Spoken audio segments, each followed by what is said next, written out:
চাঁদপুরের মতলব দক্ষিণে বিএনপির ভারপ্রাপ্ত চেয়ারম্যান তারেক রহমান ঘোষিত রাষ্ট্র কাঠামো সংস্কারের ৩১ দফা বাস্তবায়ন এবং নারীর অধিকার সুরক্ষায় উঠান বৈঠক অনুষ্ঠিত হয়েছে।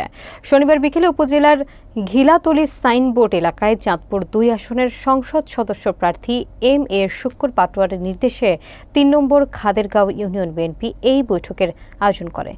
এই বৈঠকে প্রধান অতিথি ছিলেন বিএনপির চেয়ারপারসনের উপদেষ্টা কাউন্সিলের সদস্য অ্যাডভোকেট বোরহান উদ্দিন। বিস্তারিত দেখুন মোজাম্মেল প্রধান হাসিবের প্রতিবেদনে। চাঁদপুরের মতলব দক্ষিণ উপজেলায় বিএনপির উঠান বৈঠক অনুষ্ঠিত হয়েছে নারীর অধিকার সুরক্ষা এবং রাষ্ট্র কাঠামো সংস্কারের দাবিতে। শনিবার বিকেলে ঘিলাতলী সাইনবোর্ড এলাকায় আয়োজিত এই বৈঠকে সভাপতিত্ব করেন জেলা যুবদলের সহ সম্পাদক এম.এ. আজিজ ঢালি এবং সঞ্চালনা করেন উপজেলা স্বেচ্ছাসেবক দলের যুগ্ম আহ্বায়ক কাজী মোহাম্মদ জামান। প্রধান অতিথির বক্তব্যে অ্যাডভোকেট বোরহান উদ্দিন বলেন, দেশের মা বোনেরা সব সময় ধানের শীষের পাশে ছিলেন, তাই তাদের অধিকার সুরক্ষায় বিএনপি সবসময় অঙ্গীকারবদ্ধ। তিনি আরও বলেন, শহীদ প্রেসিডেন্ট জিয়াউর রহমানের হাত ধরে দেশে গার্মেন্টস শিল্পের সূচনা হয়, যার মাধ্যমে লাখো নারী কর্মসংস্থানের সুযোগ পেয়েছেন। এছাড়া আরও বক্তব্য রাখেন চাঁদপুর জেলা বিএনপির সহসভাপতি ও চাঁদপুর ২ আসনের প্রার্থী এম.এ. শুক্কুর পাটোয়ারি। তিনি বলেন, আগামী নির্বাচনে বিএনপি জনগণের সরকার প্রতিষ্ঠা করবে এবং নারীর ক্ষমতায়নকে সর্বাধিক গুরুত্ব দেবে। অনুষ্ঠানে আরও বক্তব্য রাখেন বিএনপি নেতা শফিউল্লাহ প্রধান, মিয়া মোহাম্মদ মামুন, নজরুল ইসলাম বুলবুল, মেহেদী হাসান পলাশ, এস.এম. কামাল প্রধান সহ আরও অনেকে। উনি যাকে মনোনীত করবেন, আমি মনে করি দেশনেত্রী বেগম খালেদা জিয়া, তারুণ্যের অহংকার তারেক রহমান তাকেই মনোনীত করবেন বলে আমি বিশ্বাস করি। সুতরাং আমরা আমাদের নেতাকে আজকে এখানে আসার কারণে কৃতজ্ঞতা জানাই এবং আমরা মনে করি আজকের এই প্রোগ্রাম বোরহান সাহেবের সৌজন্যে, আমাদের সমস্ত শ্রম ঘাম আজকে ওনার সৌজন্যে। সুতরাং আমরা মনে করি এখানে উনি আমাদের মতলব উত্তর এবং দক্ষিণ এই নির্বাচনী আসনের একজন অভিভাবক হিসাবে গুরুত্বপূর্ণ ভূমিকা রাখবেন। এই দেশ এই শত্রুমুক্ত হয়েছে, জুলুমবাজদের দ্বারা অপশাসনের থেকে আমরা মুক্তি পেয়েছি। এই ফেব্রুয়ারিতে যে ইলেকশন হবে, পুরা বাংলাদেশ ব্যাপী ধানের শীষ নিয়ে যারা আসবেন, দয়া করে আপনারা ভোট দেবেন। মায়েদেরকে আরেকবার বলছি, আমি সুযোগ পাইলে ওখানে মা বোনদের কথা বলছি, এরা বেশি বেশি করে বিএনপিকে ভোট দিত, খালেদা জিয়াকে খুব সম্মান করতো, ভালো বুঝতো। আপনাদেরকে সহ আমাদের এখানে যারা আছে তাদের কাছে বলছি যে কাকে কোন মার্কায় ভোট দিবেন, কোন মার্কায়? ধানের শীষ। এই ধানের শীষের দাবিদার এই এলাকায় আরো যারা আসবে, তাদের মধ্যে আপনাদের খুব কাছের একজন লোক আছে, আপনাদের খুব প্রিয় একজন লোক আছে। আমি জানতাম না তার সম্পর্কে, সে এত জনপ্রিয়। আমি অনেক আগে ওনাকে দূর থেকে পাইলাম। এরপরে হলো শুকুর পাটোয়ারি।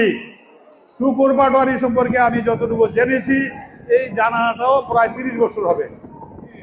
আপনাদের কারো কারো 30 বছরের বেশি পরিচয় আছে, কম আছে। আমার সাথে কমপক্ষে 30 বছরের পরিচয়। শুকুর পাটোয়ারি আপনাদের স্থানীয় ইউনিয়ন চেয়ারম্যান ছিলেন।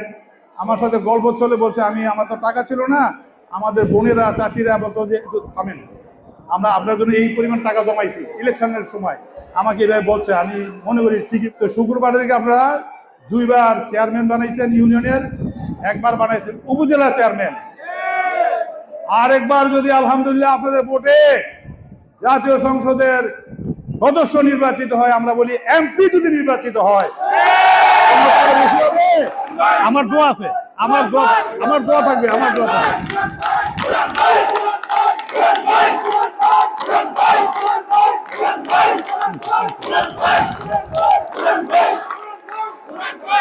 শুনেন, একটু বলতে হয়, আসতে বলি। শুকুর পাটোয়ারির পরিচয়ের সূত্রে আজকে বলছেন বোরহান ভাই, আমাকে দেখছেন কোন সময় আপনারা? তার মানে একজন ভালো মানুষের সাথে পরিচয় হওয়াতে আমার মার ভাগ্য ভালো, তার ছেলের নাম আজকে আপনারা নিচ্ছেন বোরহান ভাই, বোরহান ভাই। আমি আরেকবার বলছি, একজন ভালো লোককে আপনারা ইউনিয়ন চেয়ারম্যান বানাইছেন, উপজেলা চেয়ারম্যান বানাইছেন। যদি আলহামদুলিল্লাহ জাতীয় সংসদের সদস্য আরো বেশি কাজ করতে পারবে, আরো বেশি সুযোগ দিতে পারবে, বাংলাদেশের উপকৃত আপনাদের এই অঞ্চল না শুধু। আর যেহেতু আমার বাড়িও মতলব, আমারও লাভ হবে, কি বলেন? আমি সেই জন্যই বলছি, আমার অন্তরের দোয়া থাকবে শুকুর পাটোয়ারির প্রতি। আলহামদুলিল্লাহ, আমরা চাইলে নিশ্চয়ই হবে। একদিন এমন হবে, আমি হয়তো বাঁচবো না, শুকুর পাটোয়ারিকে আমরা এমপি পারবেন, মন্ত্রী হবে। এই দেশে অনেক উদাহরণ আছে, ইউনিয়ন কাউন্সিল চেয়ারম্যান থেকে মন্ত্রী পর্যন্ত হয়েছে। ফেব্রুয়ারি দাঁড়ান। আলহামদুলিল্লাহ আমার সমর্থন ঘোষণা করলাম। জি।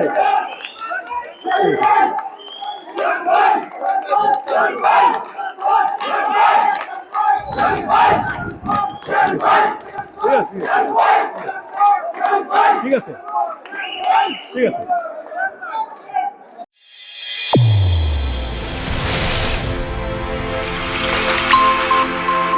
চ্যানেল A1 হৃদয়ের স্পন্দন।